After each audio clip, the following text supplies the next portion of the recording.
اللہ الرحمن الرحیم۔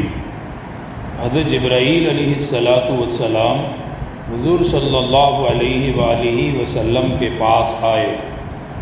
حضرت ابو سعید خدری رضی اللہ تعالی عنہ سے روایت ہے کہ حضرت جبرائیل علیہ السلام نبی کریم صلی اللہ علیہ وآلہ وسلم کے پاس آئے اور پوچھا کہ اے محمد صلی اللہ علیہ وآلہ وسلم، کیا آپ بیمار ہیں؟ آپ صلی اللہ علیہ وآلہ وسلم نے فرمایا کہ ہاں، میں اس وقت بیمار ہوں۔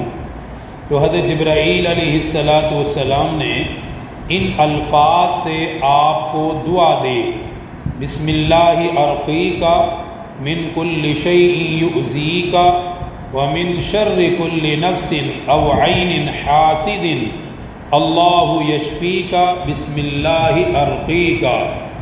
انہوں نے یہ دعا دی کہ اللہ کے نام سے آپ پر دم کرتا ہوں اور ہر اس چیز سے جو آپ کو تکلیف پہنچائے، ہر حسد کرنے والے کے نفس سے اور حاسد کی آنکھ کے شر سے اللہ جل شانہ آپ کو شفا عطا فرمائے، اللہ کے نام سے آپ پر دم کرتا ہوں۔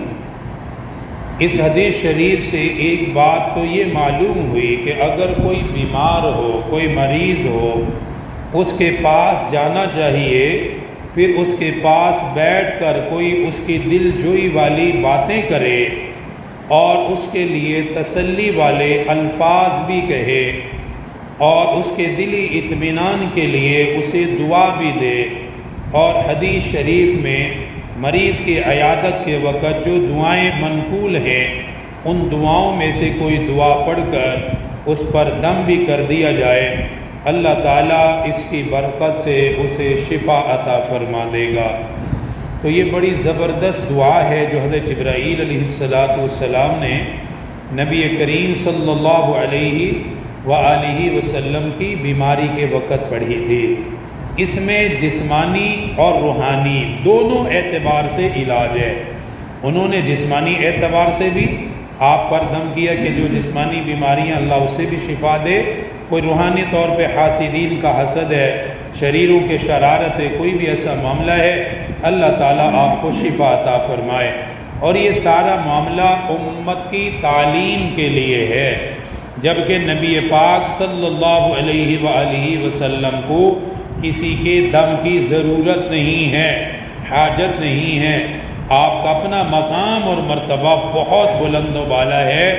یہ صرف امت کو سمجھانے کے لیے ہے کہ دم کیا جا سکتا ہے، دعائیں دی جا سکتی ہیں، مریض کی شفا کے لیے کوئی بھی مسنون دعا پڑھ لی جائے تو اللہ اسے شفا عطا فرمائے گا۔